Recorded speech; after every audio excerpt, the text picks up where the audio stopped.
Hi, it's Dave. Welcome to episode 273.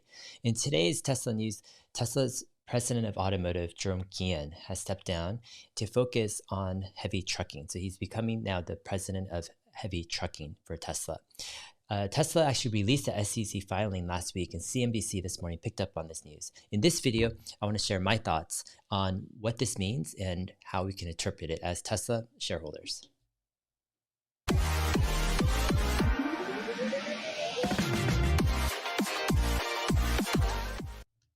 All right, so I want to go through some articles to kind of share what's going on here. So CNBC has an article of Tesla's automotive president, Jerome Guillen, is going to be leading the trucking business. Well, he already is leading the trucking business. That's underneath automotive. It's just going to be spin out kind of as a separate group right now, and Jerome Guillen is going to lead that. So last week on March 11th, Tesla actually released a SEC filing, and they actually said that Jerome Guillen, president of automotive Tesla, will transition to a role, or has transitioned into a role, of president of Tesla Heavy Trucking. And they kind of go over Jeromes Past. So since September 2018, he's successfully overseen Tesla's vehicle program, supply chain, and service infrastructure. And he's contributed to development of leaders, organizations, and processes capable of continuing to direct and operate those functions for our passenger vehicle programs. Now, as Tesla prepares to enter this critical heavy truck market for the first time, Mr. Guillen will now leverage his extensive background in this industry to focus on and lead all aspects of the Tesla Semi program, including the related charging and servicing networks. So yeah, it's going to be a huge market, heavy trucking.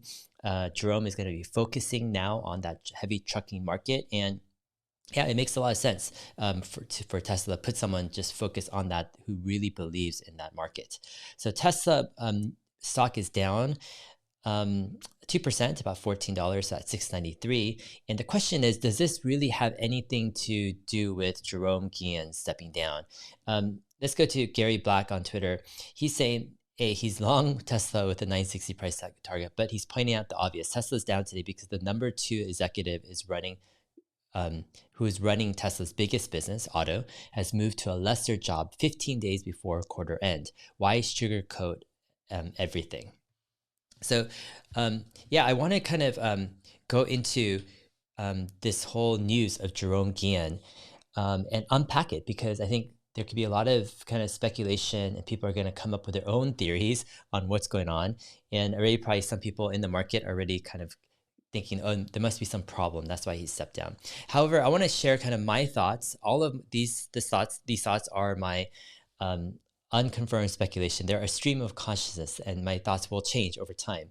So that granted, I think Jerome stepping down from president of automotive to focus on semi-trucks is his decision. That's my personal opinion. First off, here's the first point, is I think actually Jerome really wants to just focus on trucking.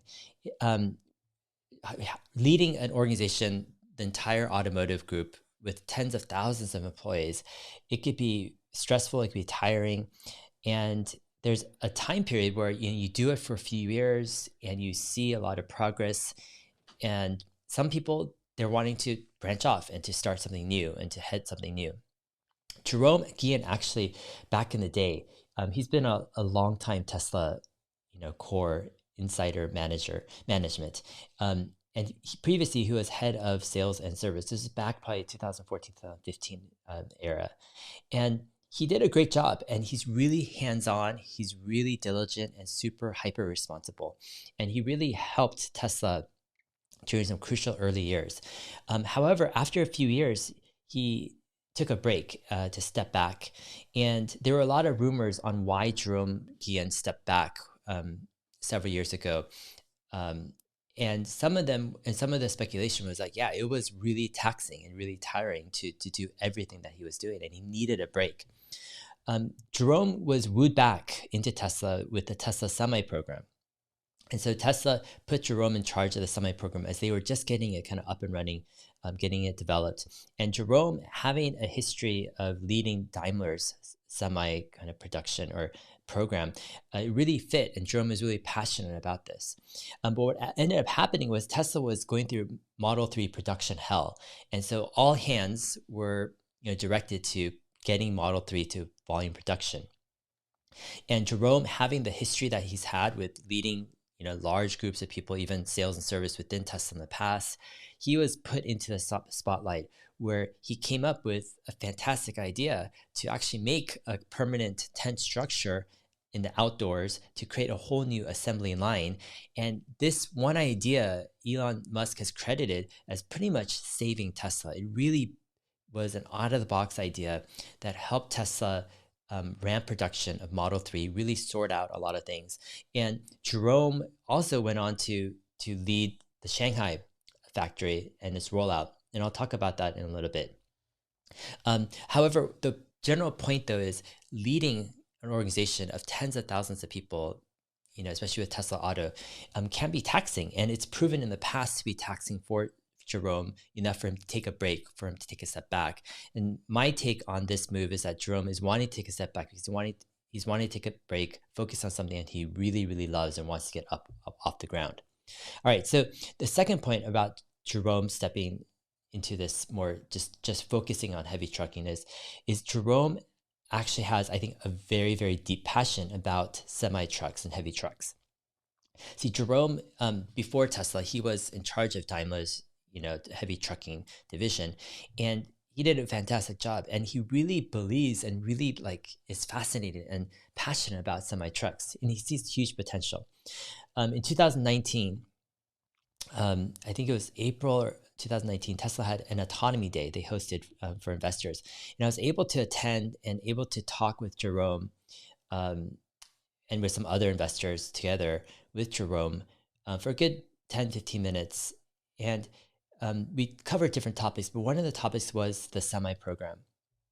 And Jerome shared a few things about the semi program. He said, first, he's super excited about the semi program, like more than almost anything else, because he really sees the potential of Tesla Semi. And he noted that he thinks actually Tesla could sell much more, than people are expecting Tesla to sell. And his production estimates were very high and optimistic. He also said that he enjoys semis, the semi kind of business. So in a way more than the auto business, because he was saying the semi business is very numbers focused. It's very straightforward. You have spreadsheets and you present this to companies and they analyze it. And if it works out, they're convinced by the numbers.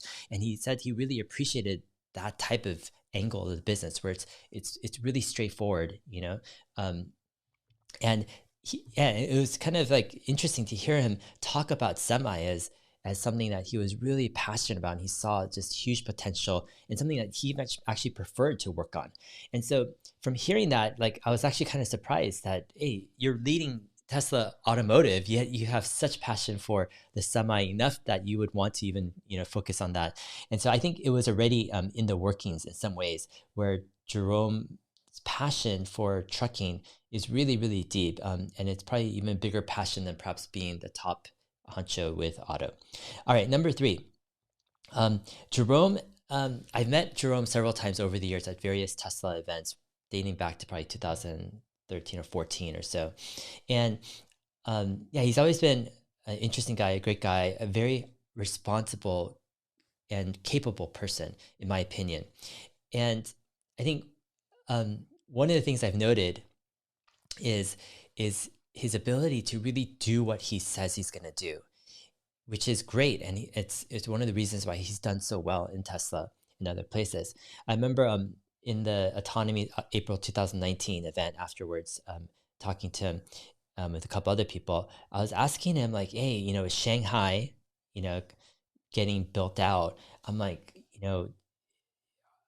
what's the timeline in terms of what should people expect?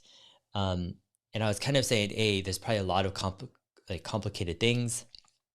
It's probably best case scenario, it'll be, starting by the end of the year, production.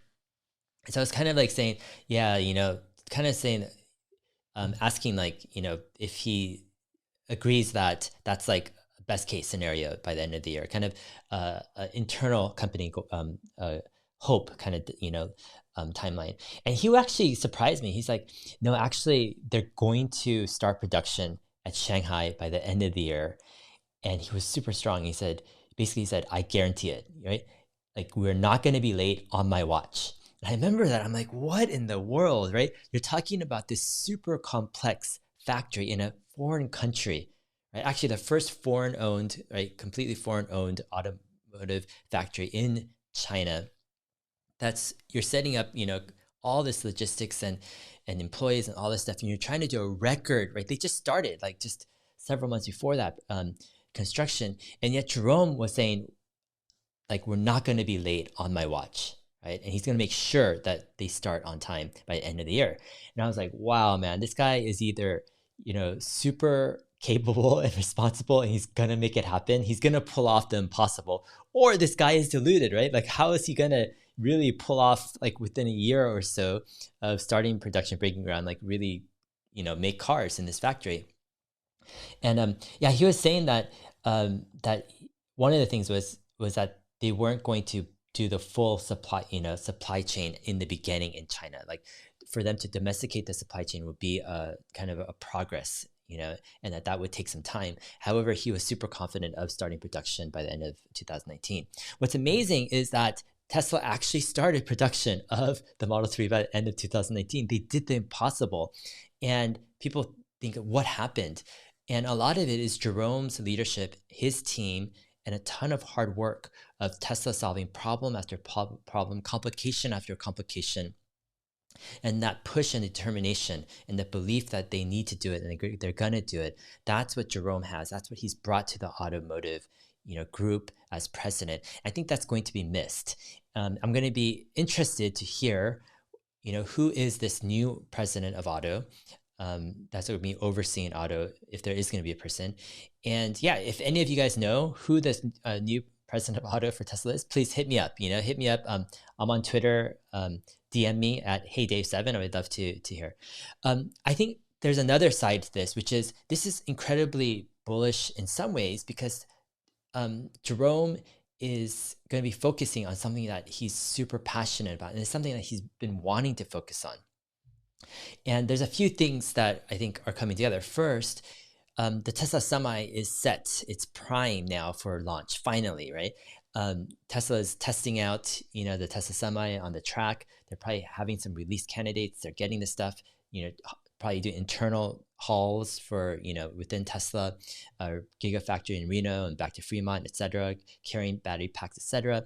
Now, the key thing for Tesla Semi is to ramp production. And the key thing is they need 4680 cells. They need volume production of these cells in order to really ramp semi production. And that's the year of 2021. The key of 2021 for Tesla is how they ramp 4680 cells. This will enable Tesla Semi. This will enable Tesla Berlin, and will enable Tesla Austin, right, with Model Y and with Cybertruck. And so a lot of Tesla's future growth is going to be dependent on how fast and how well they're able to ramp the 4680 cells. But I think Jerome switching over, focusing on Tesla heavy trucking and Tesla Semi is bullish in the sense that we're seeing that Tesla probably and likely is able and is ready to ramp these 4680 cells for Tesla Semi, and they're seeing potential. Another bullish thing about semi-trucking and heavy trucking is that there are a lot of adjacent opportunities to the trucking industry, and it's huge. I went through kind of a moonshot idea of Tesla getting into e-commerce by solving kind of the last mile and the last foot delivery in my previous episode, I think 271 or so. But there's also a lot of adjacent opportunities to just purely trucking. For example, there's a huge industry of logistics, moving goods from point A to point B. And a lot of that is there's a logistical supply chain. And for Tesla to go into trucking, they're not just going into trucking, they're going into the possibility of logistics, of shipping, right? Goods and services, from point A to point B. And this is a huge industry that takes a lot of infrastructure. It could be a huge business, not just in the US, but globally. And I think people are underestimating when you combine cheaper transport through, let's say, electric drivetrain, but you also add on the autonomous feature. You're taking out the human labor element, and then you're adding on an entire infrastructure of logistics that can control and dictate and plan for how goods are moved from point A to point B in the world. Like, this is a massive opportunity, and it's exciting to see someone like Jerome focus on this opportunity. It gives me a lot of confidence that Tesla is prioritizing this and has a great potential with Tesla semi-trucks and logistics. Now, there's a ton of things that I think also that heavy trucking can go into. Yeah, there'll be different variations of the Tesla Semi as well, right? You can have variations where, and then you can have variations of different sizes or different types of trucks, perhaps because different countries actually have different needs, right? If you go to Asia, a lot of the trucks that do delivery, even from city to city, they're not huge semi trucks, right? They're smaller trucks. And also there's possibility of Jerome leading kind of this more delivery van, like the Sprinter van market, which is another huge market, I think, for Tesla. But if you can combine kind of Tesla semi trucks, little smaller trucks for Asia and other countries, also delivery vans, and who knows, maybe this can expand into a last foot delivery opportunity with some type of robot taking goods from the delivery van to the person's porch or wherever it needs to go. So it's exciting times overall. Yeah, as usual, a lot of these issues aren't so straightforward. They aren't just black and white all the time. We don't have all the information. And so a lot of times there are pros and cons. And I think the pro is, yeah, we have Jerome, fantastic executor. He's going to be focusing on a huge market for Tesla that has many, many adjacent opportunities. On the other side, yeah, it's going to be important who this new president of auto is going to be. And I'm confident in the sense that I think Tesla has a ton of capable people who can do a great job.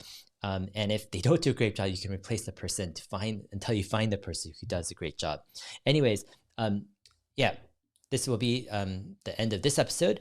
And got some great interviews coming up this week. I'm talking to James Dalma.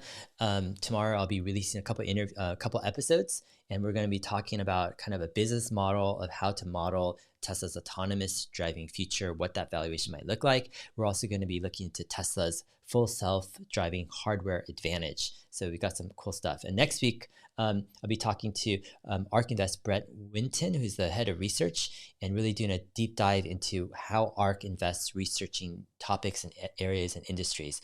So we've got some cool stuff ahead. All right, we'll see you in my next episode. We'll see you. Bye.